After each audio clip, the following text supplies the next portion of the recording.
मुख्यमंत्री डॉक्टर मोहन यादव द्वारा मीडिया से चर्चा के दौरान कहा गया कि मुझे बड़वानी में आयोजित सिकल सेल दिवस के कार्यक्रम में शामिल होने के लिए जाना था, लेकिन मौसम के खराब होने के कारण मैं यहीं से ऑनलाइन कार्यक्रम में जुड़ा।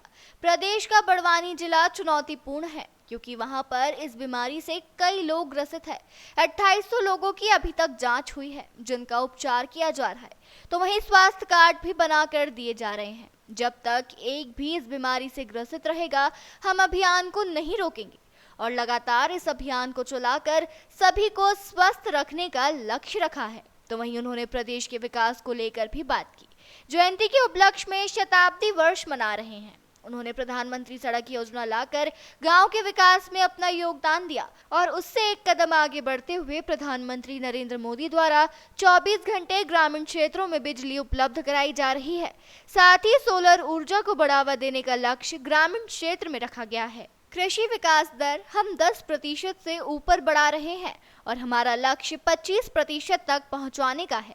इंडस्ट्री एरिया की अभी विकास कर गांव के विकास के साथ जोड़ेंगे। किसानों के लाभ के लिए भी सरकार काम कर रही है ताकि किसानों को लाभ मिल सके।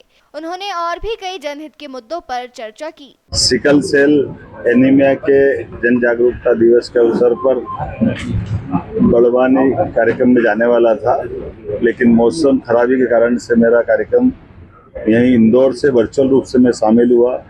माननीय महामहिम श्रीमान मंगू भाई पटेल साहब उस कार्यक्रम में शामिल हुए। मौसम के कारण से ही हमने ये कार्यक्रम को यहीं से अटेंड करके मैं दूसरे कार्यक्रम के लिए यहाँ से बड़वा भी बाय रोड निकलना पड़ेगा, वहाँ भी मुझे हेलीकॉप्टर से जाना था, लेकिन अधिकारियों ने और मौसम के कारण से इस कार्यक्रम को बदलने का सबने निर्णय किया है। जब मैं यहाँ विश्व सिकल सेल दिवस के अवसर को संबोधित कर रहा हूँ तो हमने सबने माननीय प्रधानमंत्री के नेतृत्व में शहडोल के माध्यम से विश्व स्तर पर इसकी जन जागरूकता सभी राज्यों के साथ, यहाँ के अलावा ये गुजरात, उड़ीसा, आंध्र और अन्य राज्यों में बीमारी है, जिसके कारण से जो बीमार लोगों के अगर विवाह हो जाए तो भविष्य की पीढ़ी भी उसमें बीमारी अपने आप आनुवंशिक रूप से पहुँचती है। तो बीमारों को अच्छा करना, उनके हेल्थ कार्ड बनाना, भविष्य में इनके विवाह संबंधों में भी इस बात की सावधानी रखना, ऐसे कई कार्यक्रमों के साथ योग्य प्रकार से दवाई देते हुए सभी प्रकार के स्वास्थ्य की ऐसी बीमारियों से जागरूकता का हमने संकल्प किया है।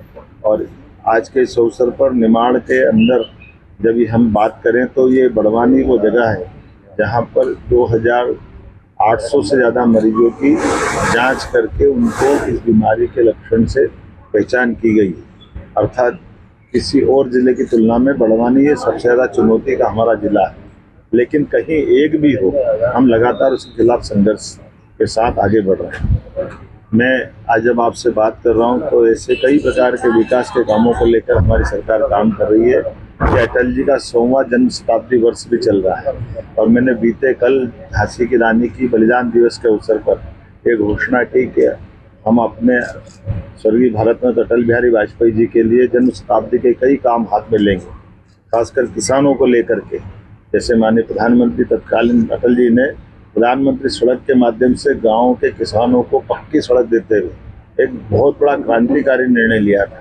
माननीय प्रधानमंत्री श्रीमान नरेंद्र मोदी जी ने उससे आगे बढ़ते हुए किसान सम्मान निधि से लेकर के किसानों को 24 घंटे बिजली, गाँव के अंदर 8 घंटे से ऊपर बिजली किसान की खेतों में मिलने के साथ सोलर ऊर्जा पे, नवकरणीय ऊर्जा से कई प्रकार के प्रयास करते हुए और खासकर हमारी सरकार ने भी औद्योगिकरण करते हुए जब हमारी कृषि विकास दर 10 से ऊपर % तक के आसपास पहुंच रही है तो हमने औद्योगिक विकास दर 25% तक पहुंचा है।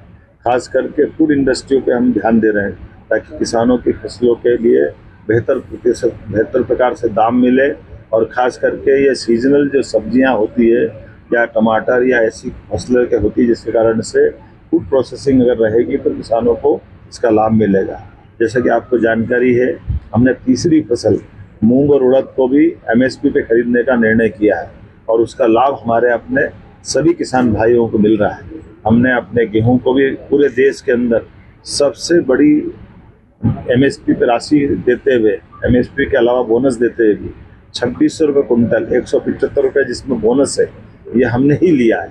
उल्लेखनीय है कि 55 साल तक कांग्रेस की सरकार रही है, लेकिन कांग्रेस की सरकार में 94 रुपये कुंटल गेहूं था 1956 में, और जब दिग्विजय सिंह जी की सरकार गई उस समय तक केवल ये 550 रुपये कुंटल मिलता था।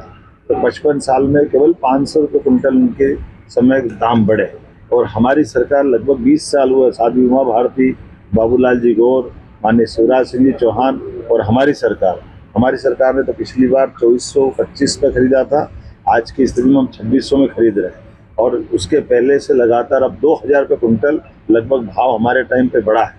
तो सिंचाई का रकबा भी सबसे ज़्यादा हमारे ही बढ़ा है। बहनों के लिए भी लाडली लक्ष्मी योजना से लेकर लाडली बहना योजना, लाडली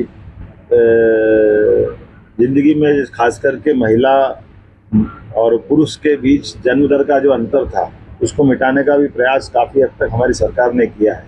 कांग्रेस के लोग कहते हैं कि लाडली लक्ष्मी की राशि बढ़ाओ नहीं तो चोरी होगी। अरे पाप लगेगा, तुम तो डाके डालते थे, तुमने तो कभी 2 कौड़ी की कभी चिंता की नहीं।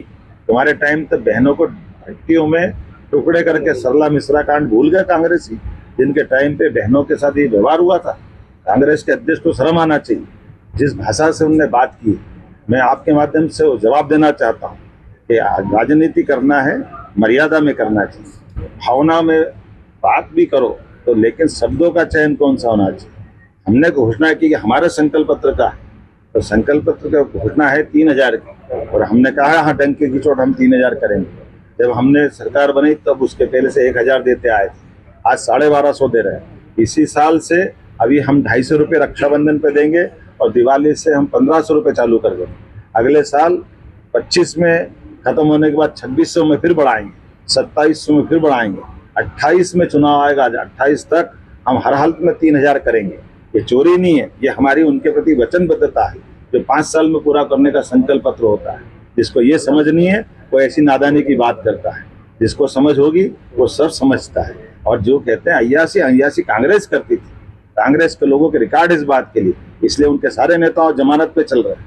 वो क्या कर रहे हैं, उनको छिपी हुई बात है कि कांग्रेस समझ ले इस बात को कि भाजपा के लोग अपनी जनता के लिए जवाबदार हैं, अपनी सरकार को जवाबदेही से चलाना जानते हैं, और हमारे राज्य के अंदर जो कानून तोड़ेगा उससे निपटना भी जानते हैं। वो डकैत हो या डकैत का बाप हो, सबसे निपटना हम जानते हैं।